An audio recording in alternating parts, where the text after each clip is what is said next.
titre de ce matin, c'est de la défaite à la victoire. Ou alors, j'avais un sous-titre, vous savez que j'ai toujours un problème avec les titres, hein, je n'arrive pas à me fixer. Le sous-titre est le suivant, il n'y est pas, hein, regardez pas. Ouais, parce que je vous vois tous regarder là, ça c'est le titre. Hein. Le sous-titre, c'était, j'ai hésité, hein. Ils ont perdu, virgule, il a gagné. Question, ils ont perdu quoi? L'Euro 2012. C'est dramatique. C'est dramatique. Et ils ont perdu le Mondial 2010. C'est dramatique. Et ils ont perdu pourquoi? C'est dramatique, hein? Des qualités exceptionnelles, des talents, de la force, de la vigueur, de la technique, de l'intelligence, des moyens techniques qu'on a du mal à imaginer, des moyens financiers, des moyens matériels. Ils avaient même, jusqu'à, je ne sais pas, il a démissionné quand l'entraîneur là, de l'équipe de France? Il n'a pas démissionné? Si. Bon, il y a 2 jours. Hein, ils avaient un entraîneur champion du monde. Vous ne pouvez pas mieux avoir. Un gars qui avait gagné. Que s'est-il passé? Terrible. Ils avaient tout pour gagner. Mais ça n'a pas suffi. Et finalement, bon, moi je ne suis pas un spécialiste du football, là, il y en a ici, hein, j'imagine. Mais j'ai écouté quand même les commentateurs, j'ai essayé de suivre quelques matchs et en écoutant, j'ai entendu beaucoup parler de dire manque de collectif, manque d'humilité. J'y tiens, on dirait parfois les commentateurs, on dirait des prédicateurs parfois. Hein? Manque d'humilité. Et juste à croire qu'à un moment donné, le commentateur allait dire il leur manque la croix de Jésus dans leur cœur. Bon. Alors, bien sûr, on ne va pas parler de foot ce matin, mais quand même, il y a des leçons à tirer de même ce que nos yeux voient et de ce que le monde parfois nous propose, parce qu'il y a là des principes qui sont intéressants. On y voit là tous les ingrédients pour réussir, et pourtant, comme dirait le cuisinier, la mayonnaise ne prend pas. Il y a quelque chose qui coince. Manque d'humilité, manque d'unité.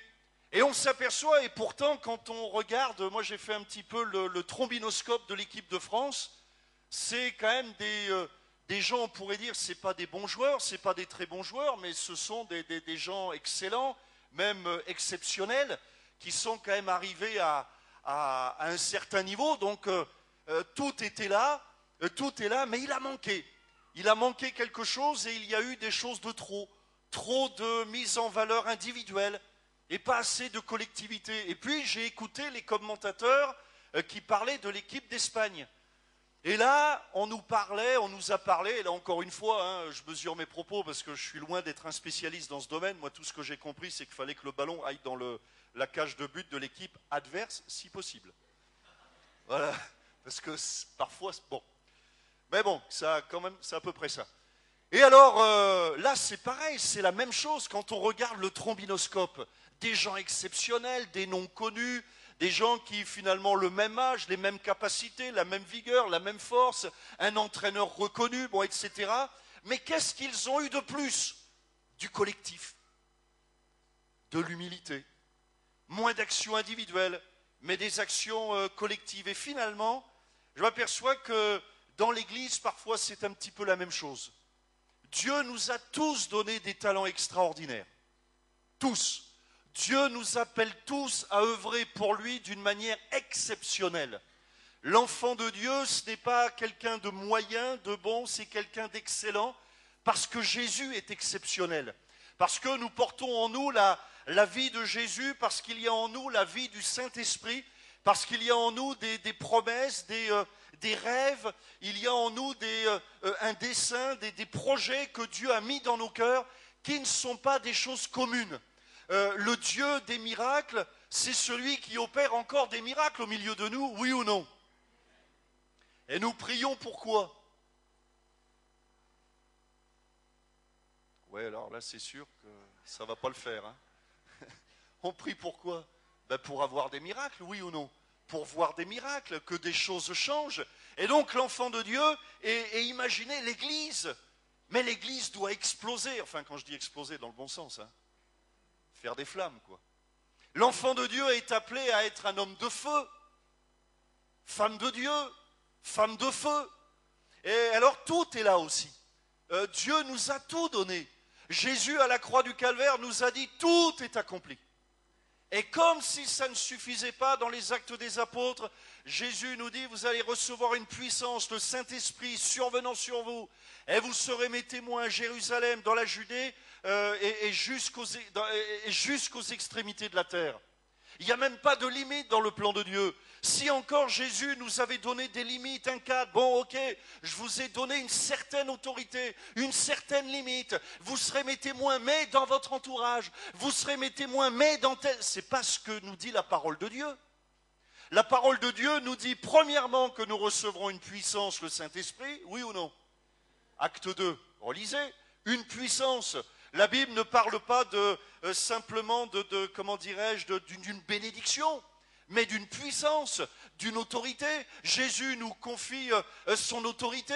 Est-ce que Jésus ne nous a pas appelés à chasser les démons, par exemple? C'est écrit ou c'est pas écrit? Donc Dieu nous a donné des talents. Dieu nous appelle tous à prier. Et vous savez ce qu'il faut faire pour prier? Alors je vais vous donner un grand scoop, même le pasteur Alain Godu va être impressionné par ma doctrine. Il faut ouvrir la bouche. Eh ouais, la prière muette, je la vois pas trop dans la Bible. La prière.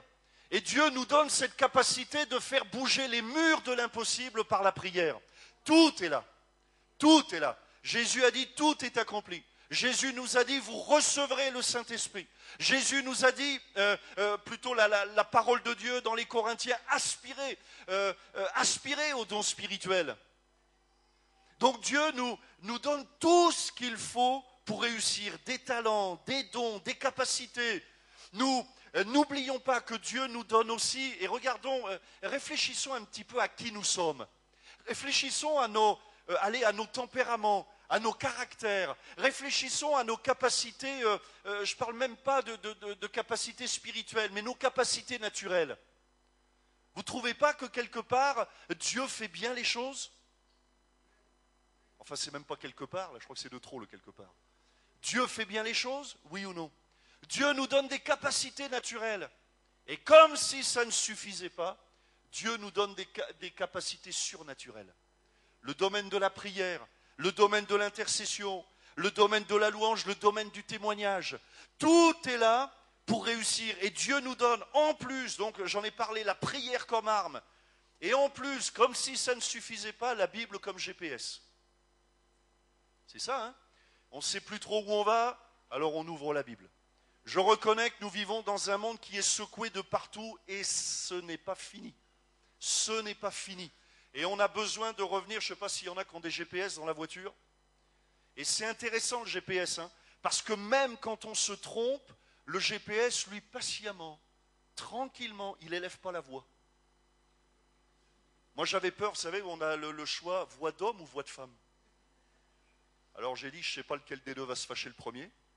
Eh bien, j'ai essayé les deux. Ils ne se fâchent jamais. Faites demi-tour, immédiatement. Et même si vous persévérez dans, vous savez, non, je suis têtu, elle vous redit, oui, pareil, le gars, il est aussi aimable. Faites demi-tour, immédiatement. Tournez à la prochaine à droite. Vous voyez, patiemment. Et je retrouve aussi cette même pensée dans la parole de Dieu. Ou même quand nous nous trompons, que ça arrive hein, de ne pas faire le bon choix, bah, Dieu nous reprend. Fais demi-tour, immédiatement. Reviens à la croix. Vous voyez, Dieu nous reprend par sa parole et Dieu nous donne tout pour réussir. Et j'aimerais que ce matin, nous puissions regarder, mais alors qu'est-ce qui fait que parfois, la mayonnaise ne prend pas? Comment ça se fait? On a tout pour réussir. Tout est là. Dieu nous a tout donné. Qu'est-ce qu'on peut demander de plus? Qu'est-ce qu'on peut demander de plus? C'est plutôt Dieu qui peut nous demander. Mais là, au point où on en est, qu'est-ce qu'on peut demander de plus? Dieu nous a tout donné. Jésus a tout accompli. Alors j'ai regardé un petit peu là, parce qu'évidemment, notre grand modèle, c'est Jésus. Et comment Jésus a à gérer les choses. Qu'est-ce qui a fait de Jésus que Jésus est un champion? Qu'est-ce qui a fait que Jésus n'a jamais raté, n'a jamais échoué? Qu'est-ce qui fait que Jésus, je parle de son ministère terrestre, hein, a été extrêmement efficace, a été jusqu'au bout? Qu'est-ce qui fait que Jésus n'a jamais échoué? Alors on va le lire ensemble dans l'évangile de Jean, chapitre 2, verset 1er, et on va lire le récit du premier miracle. Le premier miracle de Jésus, et c'est quand même intéressant. 3 jours après, il y eut des noces à Cana en Galilée. La mère de Jésus était là, et Jésus fut aussi invité aux noces avec ses disciples.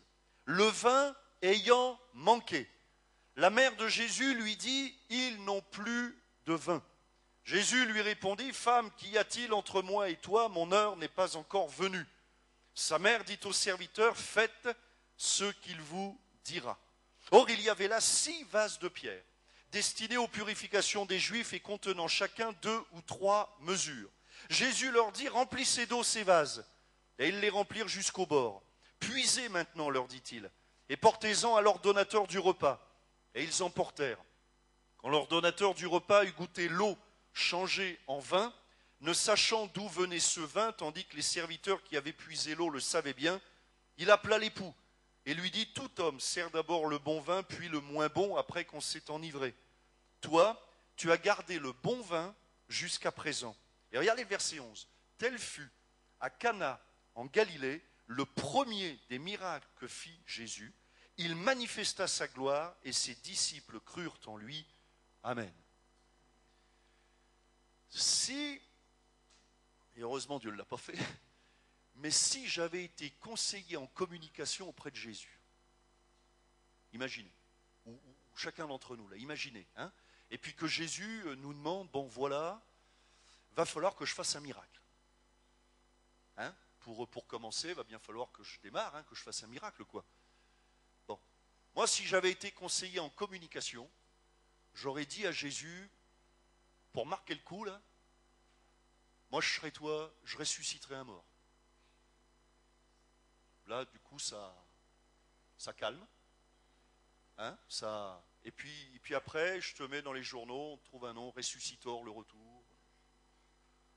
On va bien communiquer là-dessus. Bon, non, ça va pas. Bon, alors, bon, allez. Chasser un démon, tiens, ça va le faire. Chasser un démon, il y a du public, ça va le faire. Tu chasses un démon, comme tu sais faire, tu chasses le démon. Bon, ça va pas. Bon, alors un autre, oui, moi j'aurais essayé de, je sais pas, tu peux faire, ce qui serait pas mal, c'est de calmer la tempête. C'est pas mal ça. Hein? On est dans le bateau, tout ça, même mieux, tu fais la tempête et tu la calmes juste après. Là, on peut pas mieux faire, Et Jésus qui vous répond, non, j'ai une autre idée, je vais changer l'eau en vin. Alors d'abord, les catels qui reviennent du Québec, ils sont choqués, parce que là-bas, ils changent le vin en eau. Non.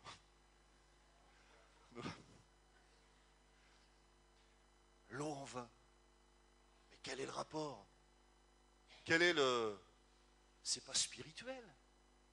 Changer l'eau en vin, et puis ça apporte la guérison de quoi, là? Personne n'est guéri dans cette histoire. Changer de l'eau en vin. Et c'est extrêmement intéressant ce texte parce que c'est quand même le premier miracle de Jésus. Tel fut à Cana en Galilée le premier des miracles que fit Jésus. Et j'ai remarqué, et en préparant cette méditation, on va voir ensemble avec Jésus les fois où Jésus, où il y a eu du vin auprès de Jésus, où c'est écrit dans la Bible et c'est extrêmement intéressant. Et en tout cas, quel étonnement de voir que le premier miracle de Jésus n'a pas la stature extérieure d'un miracle normal. Je ne sais pas ce que vous en pensez, mais changer de l'eau en vin, je ne sais pas, t'as plus de vin, bah bois de l'eau. Changer de l'eau en vin. Et on se serait plutôt attendu à ce que le premier miracle de Jésus, ce soit un miracle extraordinaire. Encore une fois, un mort qui ressuscite, une tempête calmée, un démon qui est chassé. Et parfois, c'est ce que nous recherchons en premier.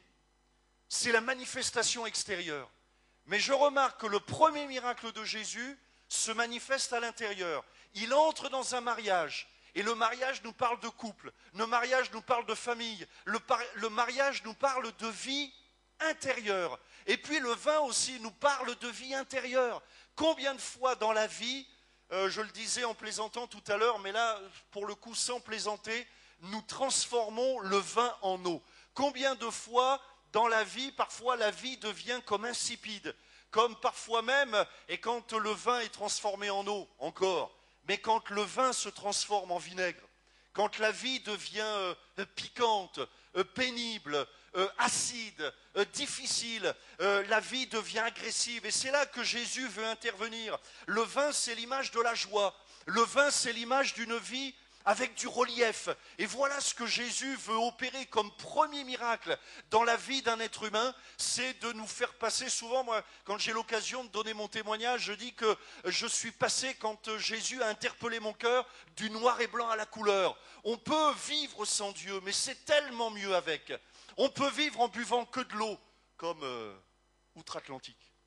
Mais c'est mieux avec du vin. Le vin, c'est... Bon, avec modération. Mais là, bien sûr, on parle du vin intérieur. Et parfois, il arrive dans la vie, et c'est même pas parfois, c'est toujours, immanquablement, il arrive parfois dans la vie où le vin vient à manquer, où j'arrive à me fatiguer, à être lassé, à être découragé, où j'arrive à avoir une vie d'église qui est, comment dirais-je, qui est lourde, où, vous savez, pour tourner les pages de la Bible, c'est tellement pesant, c'est tellement lourd, pourtant même les Bibles... Elles ne sont pas forcément grandes, mais du coup, j'arrive même plus à l'ouvrir, la Bible. Parfois, j'arrive même plus à ouvrir la bouche pour prier, pour louer. Et encore, si je l'ai fait, c'est déjà pas mal. Et puis, il y a comme le vin qui se transforme en eau, le vin de l'espérance, de la bénédiction, le vin du salut, le vin, vous savez, qui est versé à cet homme qui sera au bord du chemin et qui sera sauvé par ce Samaritain qui va l'amener dans cette auberge. Et puis là où on va le soigner avec de l'huile et du vin, lui redonner du relief, lui redonner de l'espoir, une bénédiction, une vie qui vaut la peine d'être vécue, une vie remplie de bénédictions. Alors tout ça, ça ne se voit pas forcément à l'extérieur. Mais je remarque que Jésus agit d'abord à l'intérieur. Ce que Jésus veut faire dans nos vies, c'est transformer l'eau en vin, si le vin a été transformé en eau. Et c'est difficile de voir, et combien, moi je suis impressionné aussi par la mère de Jésus, qui va lui dire, ils n'ont plus de vin.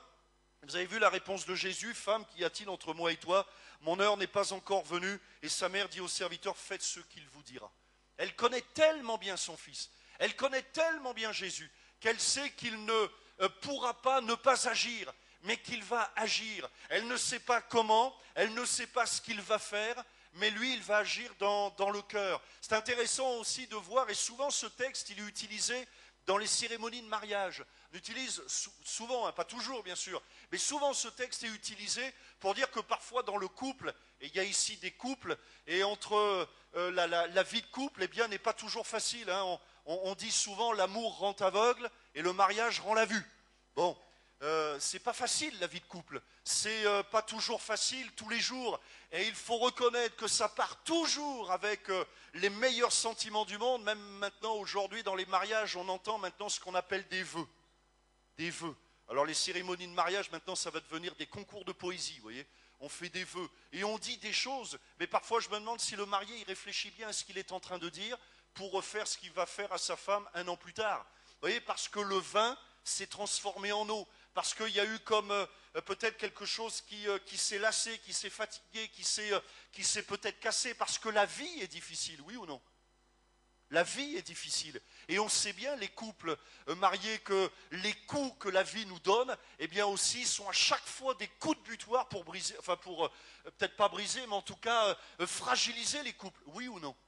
Vous vous êtes jamais disputé quand vous avez commencé à avoir des enfants chez vous? Moi, je me souviens au début, là, quand surtout la première, la deuxième, ça va, elle a eu son bac avec mention. Mais bon. Non, même les deux. Mais je me souviens surtout quand elles étaient petites, il arrivait un moment donné où à chaque repas, et ça revient vite les repas, hein, il y en a au moins 2 par jour. Je compte pas le petit-déj, vous voyez, on va un régime léger. Mais parfois c'était à chaque repas, on se disputait à cause des gamines. Ça vous est jamais arrivé, les parents? Parfois des pressions, des tensions, ou quand c'est au niveau du travail, et que le mari revient, qu'il est chargé, qu'il est stressé, ça ne rejaillit pas dans la vie de couple? Soyons honnêtes, ça rejaillit forcément, parce qu'à un moment donné, le malaise, il faut que ça sorte.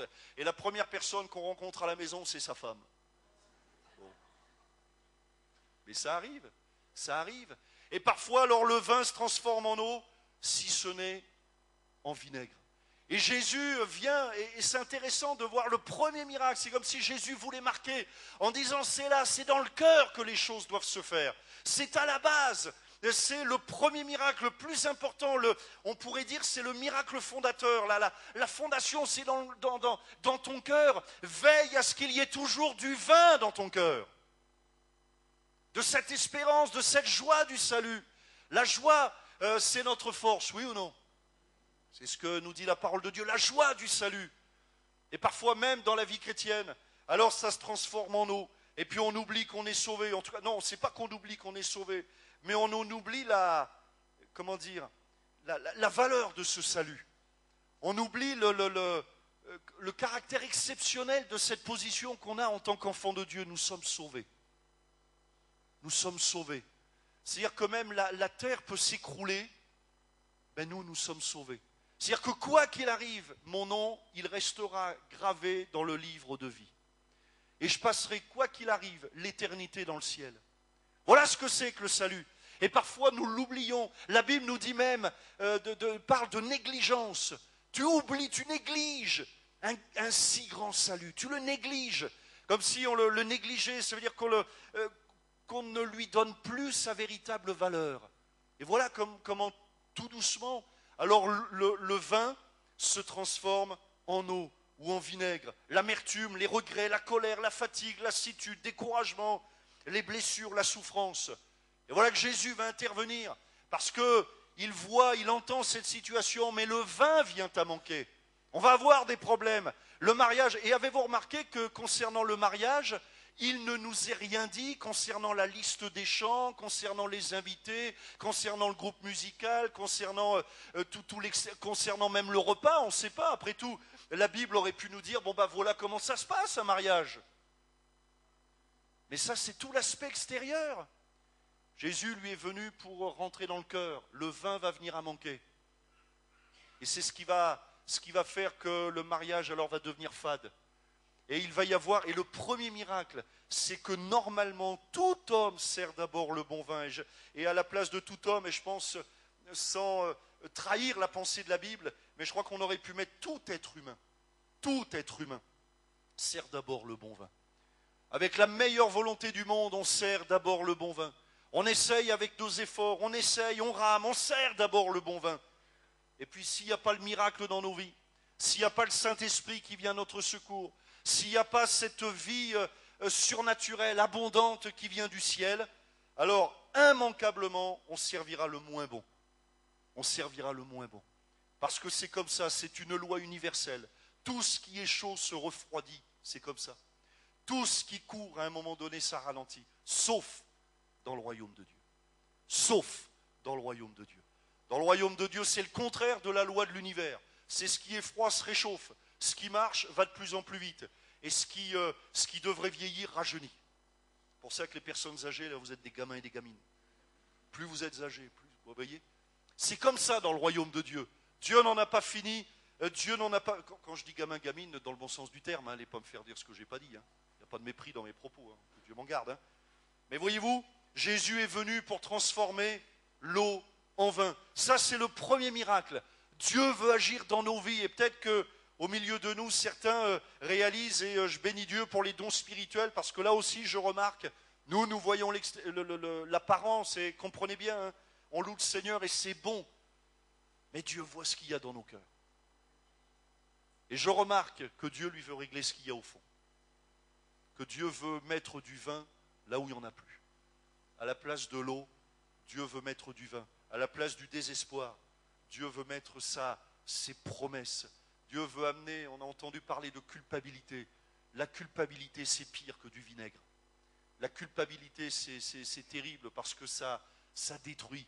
c'est le péché, c'est la culpabilité qui se rajoute au péché, qui écrase le coupable. Il vit toujours la tête basse, toujours. Mais je remarque que Dieu n'amène jamais à la culpabilité. Le Saint-Esprit nous amène toujours à la repentance. Et c'est pas pareil parce que celui qui se repent, il relève la tête. Et c'est le premier miracle de Jésus. Aussi, ensuite, on voit le premier repas de la scène. Et là, on va revoir encore une fois du vin dans cette histoire. Matthieu chapitre 26, verset 20. Le soir étant venu, il se mit à table avec les 12. Pendant qu'il mangeait, il dit, je vous le dis, en vérité, l'un de vous me livrera. Ils furent profondément attristés, et chacun se mit à lui dire, est-ce moi, Seigneur? Il répondit, celui qui a mis avec moi la main dans le plat, c'est celui qui me livrera. Le Fils de l'homme s'en va, selon ce qui est écrit de lui, mais malheur à l'homme par qui le Fils de l'homme est livré, mieux vaudrait pour cet homme qu'il ne fût pas né. Judas, qui le livrait, prit la parole et dit, est-ce moi, Rabbi? Je trouve que c'est surnaturel ce texte. Jésus lui répondit, tu l'as dit. Pendant qu'il mangeait, Jésus prit du pain et après avoir rendu grâce, il le rompit et le donna aux disciples en disant, prenez, mangez, ceci est mon corps. Il prit ensuite une coupe et après avoir rendu grâce, il la leur donna en disant, buvez-en tous, car ceci est mon sang, le sang de l'alliance qui est répandu pour plusieurs, pour la rémission des péchés. Je vous le dis, je ne boirai plus désormais de ce fruit de la vigne jusqu'au jour où j'en boirai du nouveau avec vous dans le royaume de mon Père. Après avoir chanté les cantiques, ils se rendirent à la montagne des Oliviers. Amen. Alors là, il y a quelque chose d'extraordinaire qui va se passer. Les disciples sont conviés, il faut se mettre à la place des disciples. Hein. Ça se passe à la Pâque, c'est la Pâque là. Hein. Donc ça se passe, là on assiste au repas de la Pâque juive, la Pessa. Il y aurait beaucoup de choses à dire, mais lisez dans l'Ancien Testament. Et on sait qu'au cours de ce repas, il y avait du pain qui était rompu, et il y avait des coupes, plusieurs coupes qui étaient partagées. Mais voilà qu'à un moment donné, à une coupe, la coupe de la bénédiction, la coupe de la délivrance, voilà qu'en prenant cette coupe, Jésus va dire quelque chose d'anormal. Il va leur dire, buvez-en tous, car ceci est mon sang. D'ailleurs, en rompant le pain, il dit un petit peu la même chose. Prenez-en tous, ceci est mon corps. Mais voilà que j'imagine que les disciples ont dû être choqués, parce qu'eux n'avaient jamais fait le rapport entre le fruit de la vigne et le sang de Jésus. Et voilà que Jésus est en train de leur... Et alors pour nous, chrétiens, ça devient évident aussi. Hein, le vin que nous prenons, ce qu'on appelle la Sainte Seine tous les dimanches, on l'associe au sang de Jésus. Mais à cette époque-là, ce n'était pas évident, parce que Jésus était en train de leur dire, voilà, je vais me livrer, je vais donner mon sang, donner ma vie. Jésus parle de sacrifice. Et là encore, et d'ailleurs c'est ce qui a aussi, pas poussé, mais comment vous dire ça, c'est ce qui a alimenté Judas dans cette trahison, parce que Judas avec Jésus, lui, il voulait un Jésus révolutionnaire. Un Jésus qui, vous savez, qui coupe la tête des Romains. Même j'imagine que Judas avait comme imaginé dans sa tête, il va vaincre Hérode, il va vaincre Pilate, il va monter une armée, on va monter jusqu'à Rome et puis on va couper la tête à César. C'est ce qu'il devait s'imaginer. Ça y est, c'est le sauveur, c'est le Messie. Et si on avait... D'ailleurs encore aujourd'hui, hein, la notion messianique au niveau du peuple juif, elle n'est pas liée, pour beaucoup de juifs, elle n'est pas liée à la notion du sacrifice. Le Messie, c'est le sauveur. Le Messie, c'est le révolutionnaire. Le Messie, c'est le vainqueur, c'est le champion qui vient pour anéantir tous les ennemis. Mais ce que les Juifs ont eu du mal à comprendre, et en tout cas à ce moment-là, ce qu'ils n'ont pas compris, et c'est ce qui a amené les religieux juifs à crucifier, c'est qu'ils n'avaient pas compris que ce Jésus-là, que le Messie pouvait naître dans une étape, pouvait être... Voilà, ça, ils ne l'avaient pas compris. Ils ne pensaient pas à un Jésus comme ça. Et c'est ce qui a... amener en quelque sorte Judas à trahir Jésus, parce que j'imagine que Judas ne devait plus rien comprendre. Et quand les disciples ont entendu Jésus dire, voilà, prenez-en tous, ceci est mon sang, mais c'est pas ce qu'on avait compris. Nous, on avait compris qu'en te suivant, on formerait un gouvernement provisoire, le gouvernement vous savez, de révolutionnaire provisoire, hein, que toi, tu serais ministre des armées, hein, mettons Pierre, Jean, il serait ministre... des loisirs, voyez, ou je sais pas, bon, enfin, ils se débrouillent entre eux. Vous voyez, certains, à mon avis, il y en a pas mal d'ailleurs qui se voyaient Premier ministre tout de suite, hein, parce que même ils ont parlé à un moment en disant, ouais, demande-lui qui sera à sa droite, hein, Premier ministre.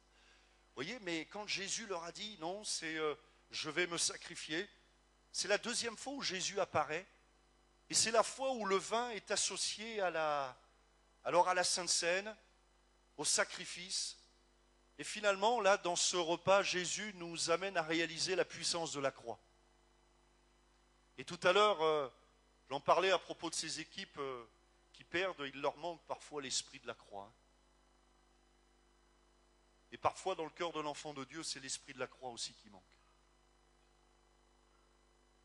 On voudrait beaucoup de choses, mais on ne veut plus passer par la croix. Et on vit dans un monde comme ça.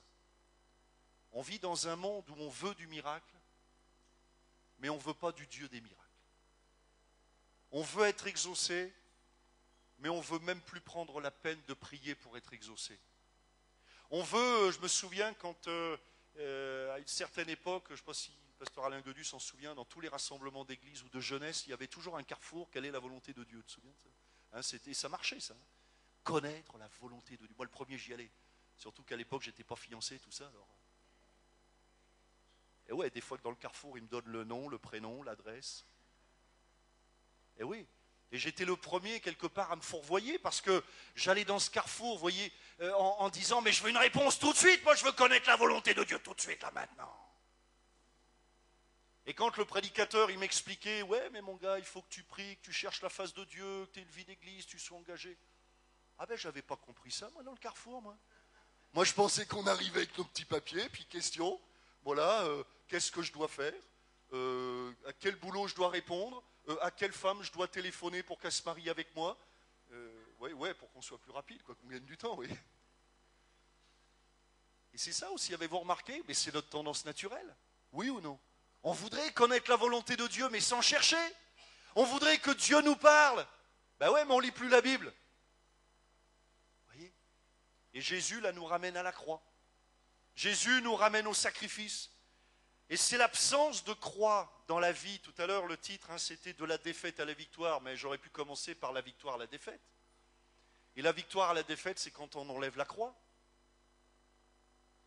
Quand on s'imagine que sans l'esprit de sacrifice, Dieu peut agir. Mais toute la parole de Dieu nous amène à nous donner, on l'a chanté encore ce matin, nous donner à Dieu. Mais qu'est-ce que ça veut dire? Et les disciples, les premiers, ont dû être interpellés par cette réflexion de Jésus. Et c'est le sang de Jésus qui va nous amener au pardon des péchés, enfin qui va nous permettre d'expérimenter le pardon de nos péchés. C'est parce que quelqu'un s'est donné pour nous. Et c'est Judas qui trahit, qui va se suicider.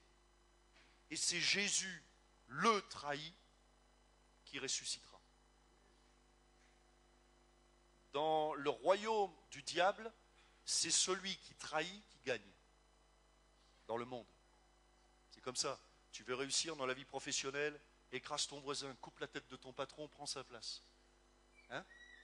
Dans le royaume de Dieu, tu veux prendre la place de ton patron, tu lui laves les pieds.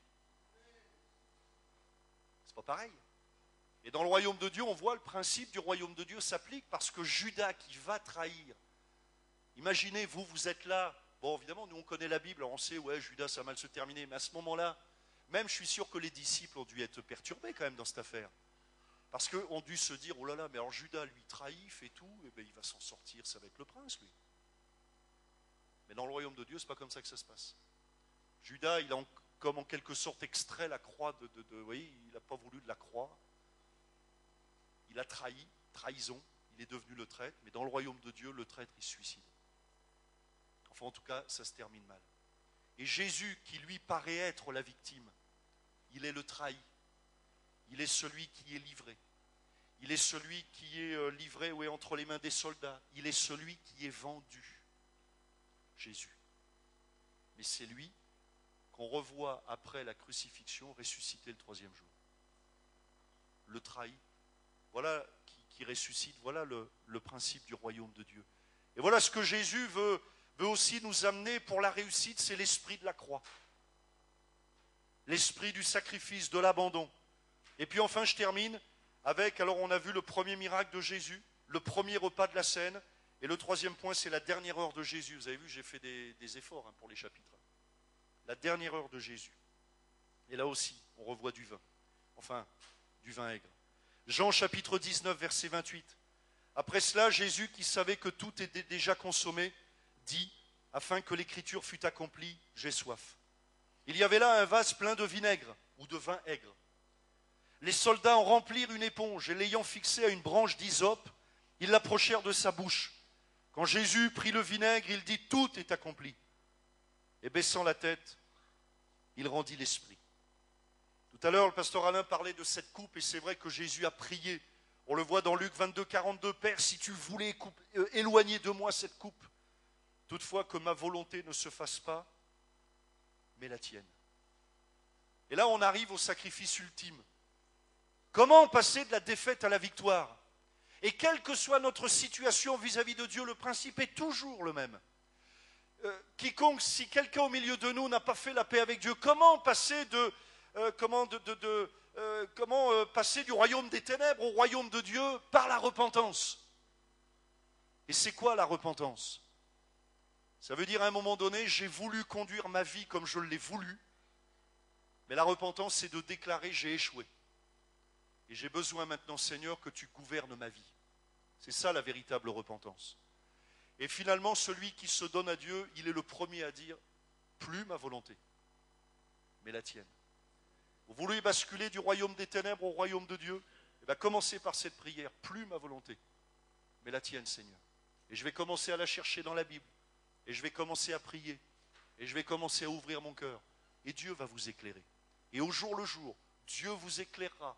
Dieu agira. Dieu vous parlera, comme il nous le fait à chacun d'entre nous, à tous les enfants de Dieu qui prennent la peine, en tout cas, d'ouvrir la parole de Dieu, de prier. Et Dieu, chaque jour, au travers de sa parole et de son esprit, nous amène à réaliser toutefois non pas ma volonté. Et vous avez remarqué que notre volonté, elle est forte. Difficile à gérer, hein, notre volonté. Mais de nous amener toujours à dire toutefois non pas ma volonté, même si bon, mais pas ma volonté, mais la tienne, Seigneur. Et c'est là que l'eau sera transformée en vin. Alors de quoi j'ai besoin? Je n'ai pas tellement besoin de voir tous les jours la tempête se calmer ou de voir la Haute-Vienne se séparer en deux quand je suis au bord. Moi j'en rêverais, hein. C'est vrai, hein. Moi j'en rêverais, je l'ai déjà fait. Bon, c'est enregistré ce que je dis là? C'est vu et tout. Bon. Ah, je l'ai déjà fait. Déjà fait, hein? Sérieux, hein? Une fois je me suis mis au bord de l'eau. Allez. Après j'ai essayé avec le lavabo. Bon. Mais c'est pas de ça qu'on a besoin. C'est pas de ça qu'on a besoin. Pourtant c'est ça qu'on aimerait voir parfois, oui ou non? Hein, on aimerait bien, hein? Vous vous baladez au bord de l'eau. Moi des fois je lui ai dit au Seigneur, écoute, ce serait pas mal, tu me donnes un petit coup de pouce, là je peux témoigner. Imagine Seigneur, je me balade au bord de la Haute-Vienne. Il y a des gens qui sont là. Et là je dis, regardez, sépare-toi en deux. Là, je suis sûr que là j'amène la foule, puis là je parle de l'évangile. Pour ça des fois je voulais faire, moi, vous voyez? Mais bon. Et ouais, parce que Dieu ne veut pas les amener à nous. Comprenez? Sinon c'est moi qui deviendrai le super-héros. Mais Dieu veut amener les gens à lui, à Dieu. Et c'est pour ça que Dieu intervient. Alors j'ai besoin que l'eau ou le vinaigre soit changé en vin. J'ai besoin que l'eau soit changée en vin. J'ai besoin aussi de me mettre à la table du Seigneur pour me nourrir de son état d'esprit. Besoin de des tripes de Jésus, voilà. De ses entrailles, de son mode de pensée, de sa réflexion, de ce que Jésus a fait. Et combien, je vous avoue, moi pour ma lecture personnelle, combien ça me fait du bien, et ça, vraiment, hein, ça me remet à chaque fois les pendules à l'heure quand je relis les textes dans les évangiles, je vois l'attitude de Jésus. Vous voyez? Là, bon, ok. C'est comme si, vous savez, quand on remet la montre à l'heure, ben c'est pareil, moi ça me fait pareil, sauf qu'il me remet le pendule. Ok.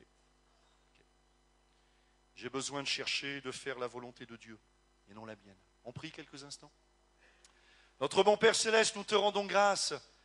Nous te bénissons parce que tu es celui qui ne nous a jamais abandonnés, qui ne nous abandonnera jamais. Et quand tu es arrivé à ce mariage, tu es venu parce que tu y avais été invité. mais tu as vu que cette difficulté, le vin venait à manquer. Et tu vois au milieu de nous, pour certains, il y a comme un manque de vin. Peut-être le vin s'est transformé en eau. Peut-être le vin s'est transformé en vinaigre. Il y a peut-être de la rancune, de l'amertume, des regrets, des remords, de la culpabilité. Peut-être de la fatigue, de la lassitude. Peut-être simplement du découragement. Et je te prie que dans cette matinée, l'eau soit transformée en vin.